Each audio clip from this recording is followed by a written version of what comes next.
Selamat datang di animasi Donghua Spoiler. Om dan Tante, jangan lupa seruput kopinya, kencangkan sabuk pengaman, mari kita mulai. Pada awal episode diceritakan bahwa kelompok Xiaoyan dihadang oleh istana pemburu dewa.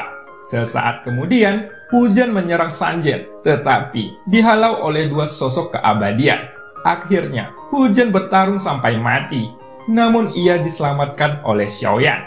Pada akhirnya, Xiaoyan mengeluarkan kekuatan dewanya, dan scene pun berganti. Dalam sekejap mata, Xiaoyan memanfaatkan kecepatan dan pertahanan kuat dari sayap dewa untuk bertarung melawan kekuatan dari dua pendekar pedang keabadian.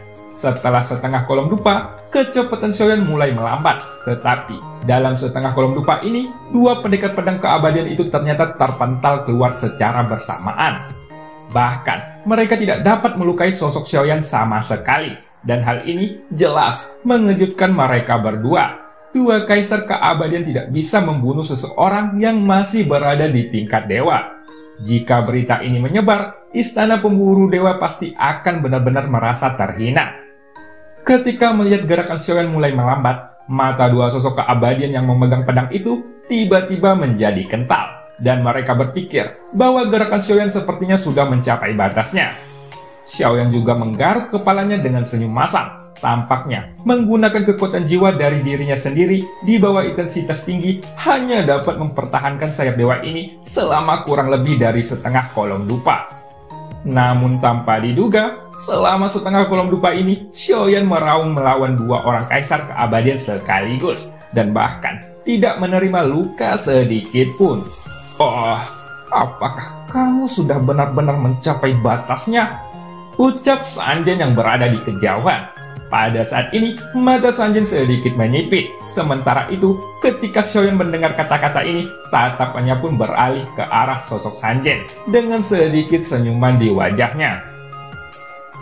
Jika kamu ingin menguji batasanku, bahkan jika kalian menyerangku secara bersamaan, kalian mungkin tetap tidak dapat melakukannya. Ucap Xiaoyan dengan penuh percaya diri. Kemudian, setelah suara Xiaoyan keluar, avatar Luozu pun tiba-tiba muncul di belakang Xiaoyan. Lalu, dalam beberapa waktu yang sangat singkat, sosok itu pun langsung menyatu dengan tubuh fisik Xiaoyan. Di sisi lain, tampaknya dua kaisar keabadian yang memegang pedang itu ingin mengambil kesempatan ini untuk melenyapkan Xiaoyan, yang sepertinya sudah sampai ambang batas. Akan tetapi, ketika mereka mendekat, sayap dewa di belakang Xiaoyan berkepak kembali, dan kecepatan dalam gerakan Xiaoyan pun tiba-tiba meningkat tajam. Tapi, untuk serangan kali ini, Xiaoyan tidak menghindarinya, dan dia malah langsung melesat untuk menyerang ke arah mereka berdua. Ternyata, kedua pemegang pedang itu masih tidak menyadari bahwa krisis kematian akan datang. Tetapi, pada saat mereka mendekati Xiaoyan, mereka hanya merasa bahwa seluruh kepala mereka tenggelam, dan jiwa mereka tiba-tiba merasakan bahwa ada dampak yang kuat menekan semuanya. Lalu, 7 lubang darah seketika muncul di sekujur tubuh mereka berdua. Tanpa diduga, itu adalah kekuatan jiwa yang dihasilkan oleh 100.000 jiwa. Namun, itu bukanlah sesuatu yang dapat dilawan oleh kedua kaisar keabadian ini. Dan mata keduanya pun tiba-tiba menjadi kosong, serta seluruh tubuhnya bergetar hebat. Setelah beberapa saat, sosok Xiaoyan pun langsung bergerak, dan penguasa baratnya sudah jatuh di kepala kedua orang itu. Bahkan, tidak hanya serangan belakang kepala dua orang itu, sayap dewa pun bergerak, dan lengannya yang terbungkus oleh api pun langsung menusuk jantung keduanya. Tepat ketika melihat bahwa Xiaoyan mampu mengalahkan mereka berdua dengan cara yang luar biasa, dalam sekejap, Sanjian pun tiba-tiba berdiri dari belakang binatang terbang yang berada di bawahnya. Hampir pada saat yang sama, ketika suara Sanjian keluar, Xiaoyan langsung meremas-remas jantung emas di tangannya tanpa ragu-ragu. Dan seolah ia tidak peduli dengan sosok Sanjian yang berada di kejauhan. Setelah dia menghancurkan dua jantung emas itu, dia langsung mengeluarkan botol giok yang berisi esensi darah keabadian dari orang-orang yang ia bunuh sebelumnya, dan memasukkan 2 tetes esensi darah keabadian yang sekarang ini ke dalam botol gioknya tanpa ragu-ragu. kamu sungguh bocah yang mencari kematian. Kalau begitu, aku akan memperlihatkan hal yang mengerikan kepadamu, agar kamu tahu siapa aku sebenarnya, ucap Sanjin. Namun bahkan jika Sanjin berteriak dengan marah-marah, Kaisar Keabadian yang telah kehilangan jantung mereka ini segera memuntahkan seteguk darah, dan seluruh aura mereka pun langsung turun secara drastis. Ini karena keduanya sudah kehilangan kekuatan Kaisar Keabadian mereka, dan kekuatannya juga langsung berubah dari tingkat Kaisar Keabadian menjadi tingkat dewa yang biasa. Sementara itu, sosok Sanjin langsung melesat pergi ke arah Xiaoyan. Lalu, tekanan kuat dari langkah ketiga Kaisar Keabadian pun menyebar dan segera menyelubungi sosok Xiaoyan. Di sisi lain, tubuh Xiaoyan juga sedikit tenggelam. Akan tetapi, wajahnya masih tampak tenang. Dan dengan berkat Avatar Lozu yang sudah menyatu dengan dirinya, tekanan energi yang disebarkan oleh Sanjin pun tidak menyebabkan Xiaoyan benar-benar tidak bisa bergerak. Dapat dilihat bahwa sosok Sanjin terus maju ke arah Xiaoyan dan tidak ada trik yang terlalu mewah dalam setiap gerakannya. Tapi ketika 5 jarinya mengepal erat dan kekuatan keabadian melingkarinya, kekuatan pukulannya pun langsung muncul dan itu penuh dengan kekuatan penghancur. Namun pada saat ini, Sanjin tampaknya lupa bahwa apa yang ingin ditangkap oleh Istana Dewa Pemburu adalah sosok Xiaoyan. Dan dia tahu bahwa kekuatan pukulan ini cukup untuk membunuh kultivator di tingkat dewa. Pada saat pukulan itu menabrak Xiaoyan, sayap dewa milik Xiaoyan pun ternyata dapat memblokir serangan di depannya. Tapi, tetap saja, sosok Xiaoyan masih sangat terguncang, dan dia juga berhasil dibuat mundur cukup jauh. Bahkan, sayap dewanya juga menunjukkan tanda-tanda akan runtuh setelah menerima pukulan oleh sosok Sanjin. Setelah runtuh, Xiaoyan tidak akan dapat menggunakan sayap Dewi Perang dalam waktu yang singkat. Oh, ternyata begitu caramu membunuh pemburu dewaku. Kamu memang memiliki beberapa metode, tapi itu adalah jumlah yang sedikit jika dihadapkan dengan diriku, ucap Sanjin. Kemudian Sanjin memandang Xiaoyan yang mampu menstabilkan tubuhnya setelah melesat saat 100 kaki ke belakang. Matanya tampak dingin, dan dia hanya perlu mengalahkan Xiaoyan untuk mendapatkan kembali darah keabadian dan mengembalikan kekuatan keabadian milik 2 pendekar pedang sebelumnya. Sementara itu, sayap Dewi Perang yang berada di belakang Xiaoyan perlahan menghilang, dan ketika melihat adegan ini, Sanjin kembali mengangkat alisnya sedikit. Sepertinya kamu mendapatkan sayap ini dari jurang kematian. Tapi itu adalah hal yang sangat membuang-buang waktu untuk memakai teknologi kuno melawanku, ucap Sanjin. Tapi tanpa diduga, Xiaoyan tidak menjawabnya langsung dan malah menatap sosok Sanjin dengan datar. Namun setelah beberapa saat, Xiaoyan tiba-tiba berkata dengan lembut, kamu terlalu banyak bicara omong kosong. Menurutku, menggunakan kata-kata sebagai metode ujian adalah cara yang bodoh untuk melakukannya, ucap Xiaoyan. Sebenarnya aku tidak tahu apakah kamu memang suka berbicara omong kosong atau kamu memang takut kepadaku. Jadi, aku ingin tahu apakah kamu takut kepadaku, ucap Xiaoyan sambil mengangkat matanya dengan ringan. Takut kepadamu? Jangan mengatakan lelucon yang berlebihan. Kamu hanya di tingkat dewa belaka. Kamu dapat membunuh langkah pertama dari Kaisar Keabadian. Itu hanyalah kebetulan. Apakah kamu ingin menyaingku di dalam mimpimu? Ucap Sanjin sambil tertawa. Ini akan benar-benar menyenangkan. Kebetulan sekali, aku belum pernah membunuh seorang Kaisar Keabadian di langkah ketiga, ucap Xiaoyan yang matanya perlahan melonjak dengan niat membunuh. Ketika mendengar kata-kata ini, Sanjin tiba-tiba menatap Xiaoyan sambil menyipitkan matanya dan tidak mengatakan hal lain. Bahkan, dia sepertinya tidak perlu berbicara terlalu banyak.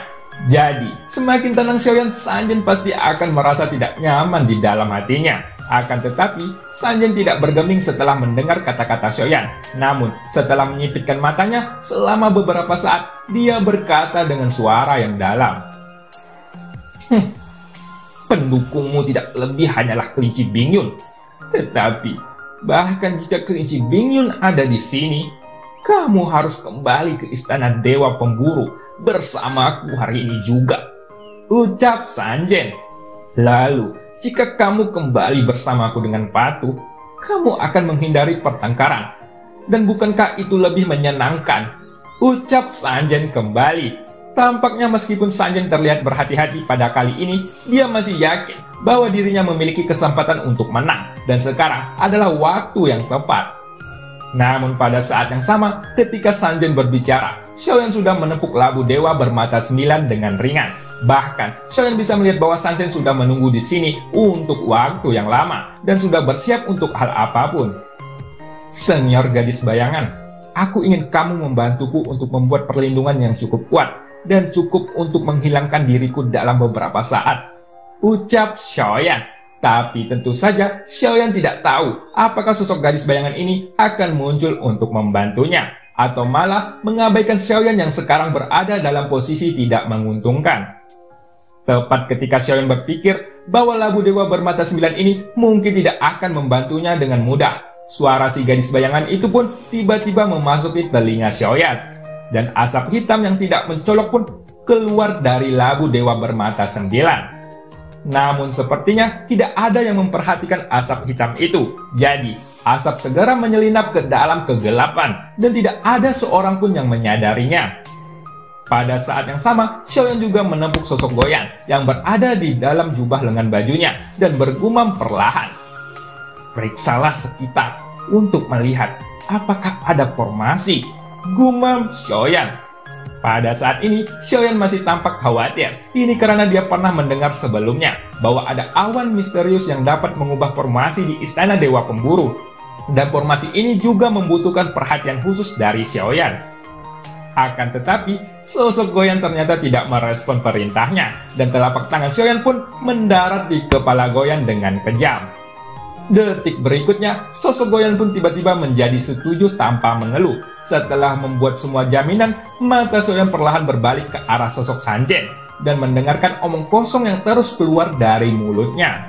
Xiaoyan tidak mengatakan sepatah kata pun, tetapi lautan energi yang agung tiba-tiba meledak, dan guntur hitam yang membunuh langit segera menyambar lengannya. Lalu kehampaan juga diledakkan dengan kekuatan guntur yang kuat. Tanpa diduga, Xiaoyan menghantam kehampaan dengan satu pukulan, dan guntur di lengannya pun mengalir keluar dengan deras. Kemudian, lautan energinya juga mengalir masuk ketika guntur meledak, seolah-olah ada retakan yang terkoyak dalam kehampaan, dan pada saat raungan naga keluar, kepala naga besar meraung dari celah itu. Detik berikutnya, inti guntur langsung menutupi tubuhnya, dan Xiaoyan pun berubah menjadi naga guntur hitam yang meraung ke arah sosok Sanjin.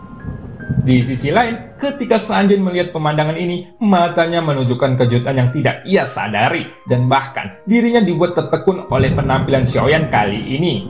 Setelah Sanjin tertekun beberapa saat, dia tersenyum sinis, seolah-olah dia sedang menonton Xiaoyan, seperti sedang menonton lelucon yang sangat lucu. Kemudian terlihat bahwa sudah ada kilatan cahaya biru di tangan Sanjin, dan muncul pedang yang setengah kepala lebih tinggi darinya. Lalu lengannya tiba-tiba bergetar, dan dengan cepat menembaskan pedang itu ke arah sosok Xiaoyan. Guntur terus meledak, dan Sanjin menembaskan dengan agresif. Namun dia bisa melihat bahwa naga guntur yang tingginya beberapa ratus meter itu langsung ditebas olehnya. Bahkan ternyata sosok naga guntur yang tampak besar dan sangat mengerikan itu sepertinya rentan di bawah serangan Sanjin, dan itu runtuh dalam sekejap. Namun pada saat Sanjin membelah kepalanya, seluruh naga guntur meledak secara langsung, dan daerah sekitarnya segera tersapu oleh lautan petir. Pada saat yang sama, ketika lautan guntur menyapu seperti gelombang, di dalam guntur itu sesosok keluar dari lautan guntur, dan sosok itu ternyata adalah Xiaoyan. Sayap dewa di belakangnya membuat kecepatan Xiaoyan terus meningkat, dan Xiaoyan memegang pedang hitam dengan aura hitam yang menakutkan. Ini mirip seperti pedang pemakan jiwa yang digunakan oleh kaisar pemakan jiwa. Meskipun dia tidak terlalu terampil, Xiaoyan dapat menggunakannya dengan enggan, dan bilah pemakan jiwa ini berisi kekuatan jiwa dari puluhan juta jiwa. Xiaoyan pun segera mengangkat lengannya dan mengayunkan pedang hitam itu secara energi hitam yang mengerikan menyapu langit, dan itu langsung menyelimuti wajah Sanzhen. Aku sepertinya tahu teknik ini. Bukankah itu adalah teknik dari Kaisar Pemakan Jiwa di Jurang Kematian? Ucap Sanzhen yang terkejut. Setelah Xiaoyan menebas pedang itu, energi hitam langsung melesat ke langit, dan dalam sekejap ia bergegas menuju Sanzhen dengan panik. Di sisi lain, sosok Sanzhen juga segera mengangkat tangannya dan melambaikan sebuah pedang di lengannya. Lalu kedua pedang itu pun saling bertabrakan. Akhirnya, dua kekuatan yang mengerikan itu menghasilkan ledakan besar. Pada saat ini, selain kekuatan Xiaoyan, hal utama yang melawan Sanzhen adalah kekuatan jiwa yang berasal dari ribuan jiwa.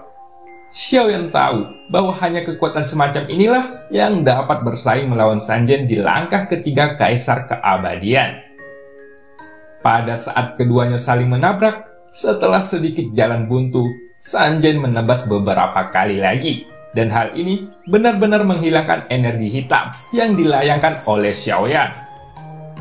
Meskipun aku tidak tahu bagaimana kamu mendapatkan kekuatan Kaisar Pemakan Jiwa, tetapi jika hanya berdasarkan ini, jika kamu ingin bersaing dengan langkah ketiga dari Kaisar Keabadian, aku khawatir kamu masih jauh di belakang, ucap Sanzhen.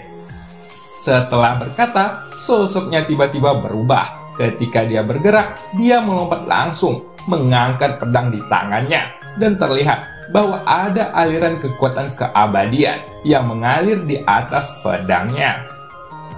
Dan cerita pun berakhir. Sampai jumpa di episode selanjutnya.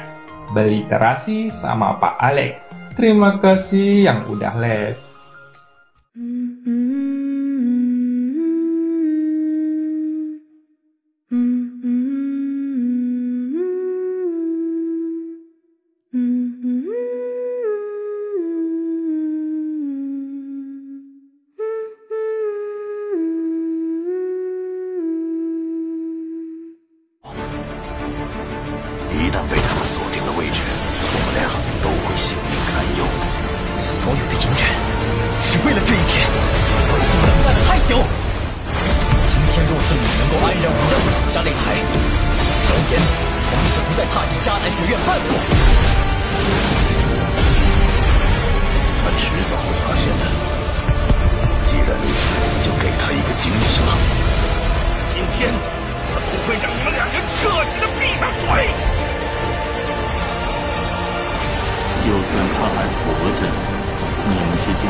加玛帝国云岚宗，萧炎回来了。